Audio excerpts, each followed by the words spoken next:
Hello, and welcome to migraineliving.com. Today we're going to be demonstrating how you can track and report on your migraines and their triggers with this migraine diary. So we start off by clicking on a date in the calendar to create a journal entry. And the first thing we'll do is enter a description of how we're doing today. You can be as brief or as detailed as you like.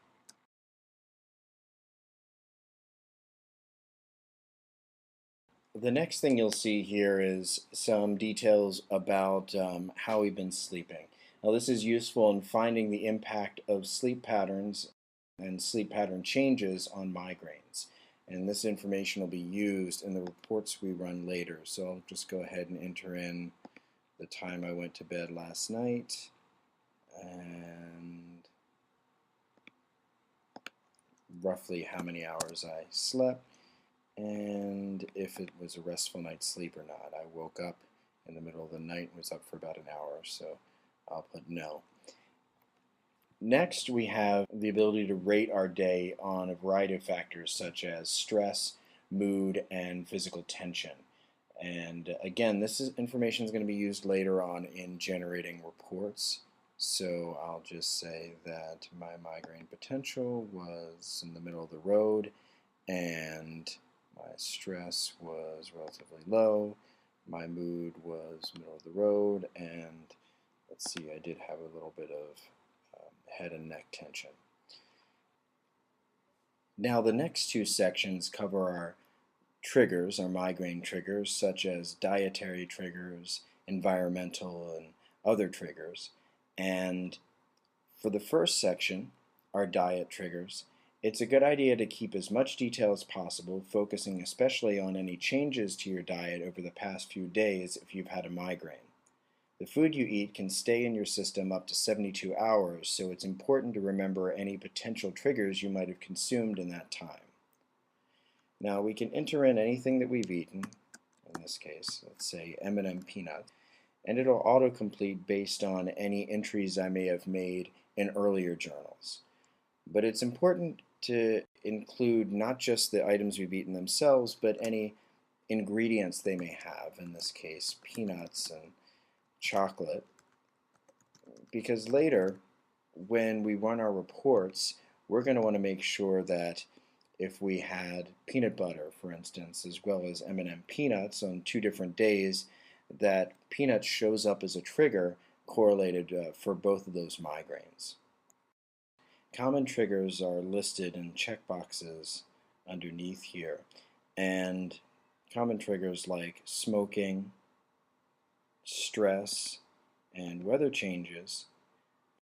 If you hover over them, you'll see a brief description of that trigger, and you can select these as another way of adding triggers. And of course, you can enter any triggers just as you would with the dietary triggers above.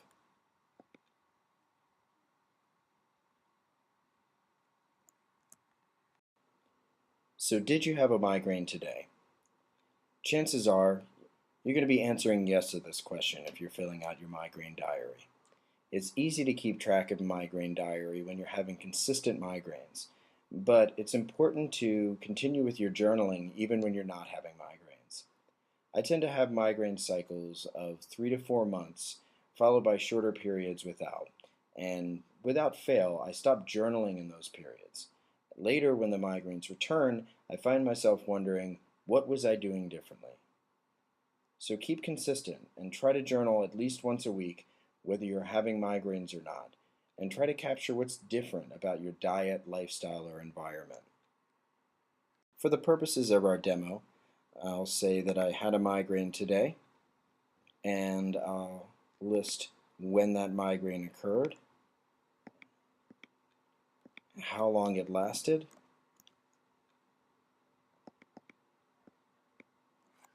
and the type of migraine, as well as its intensity and its impact. I can also list whatever treatment I might have used and the dose and how long it took to get relief.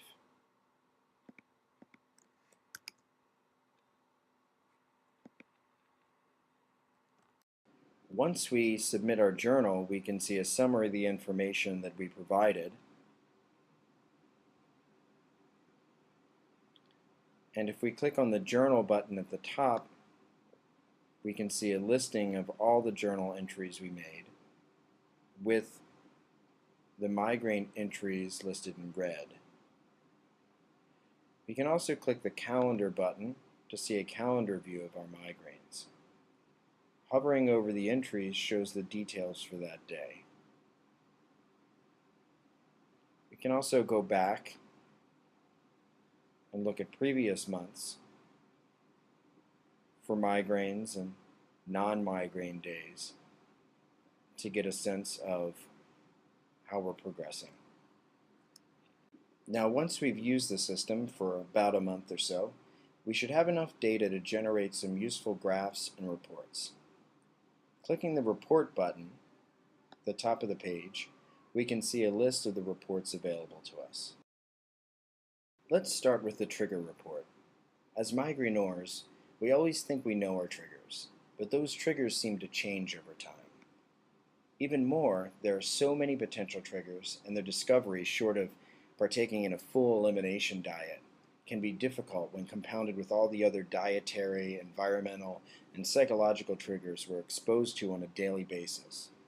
After tracking your triggers for a few months, you might be quite surprised. I found, for instance, that chocolate wasn't as much of a trigger as I thought it was.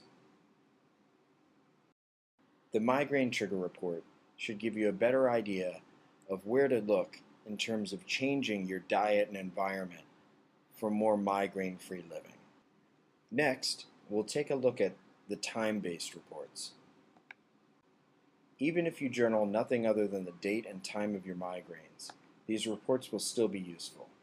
In running these reports, I've learned a couple of things about my migraine patterns. As you can see from the first graph, I tend to have morning migraines. Over half of my migraines occur between 6 a.m. and noon. There are things I can do to combat this, making sure that I'm well hydrated when I go to sleep, getting fitted for a mouth guard when I sleep so that I don't clench my teeth, and making sure that I eat breakfast in the morning. All of this information is based just on keeping track of my migraines and when they occur, and using a little bit of common sense about the sorts of things that might be causing morning migraines. Now, the following chart debunked another assumption I had made about my migraines. I believed I had the typical weekend migraine cycle. Working all week, my stress level was high, and on the weekend I would finally relax and let go, and that's when my migraines kicked in. However, as this chart shows, that is not the case. There seems to be a pretty even distribution of migraines on the weekdays and weekends. Now, the last two charts cover migraines by day of the month and seasonal migraines by the month of the year. Speaking of which, Migraine Living collects weather data from your local zip code to chart migraines by weather condition and barometric pressure. Here I find the fewest of my migraines occur when the barometric pressure is falling.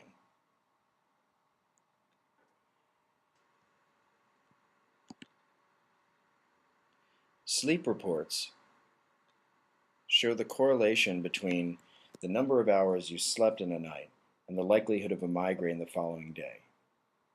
However, you're more likely to find a connection between the sleep changes and migraines. Bedtime patterns shows a migraine count based on what time you went to bed. The wide distribution shown here probably suggests that I should go to bed at a more consistent hour. Finally, we have rating reports, which graph the number of migraines against our stress, tension, and mood ratings for those days.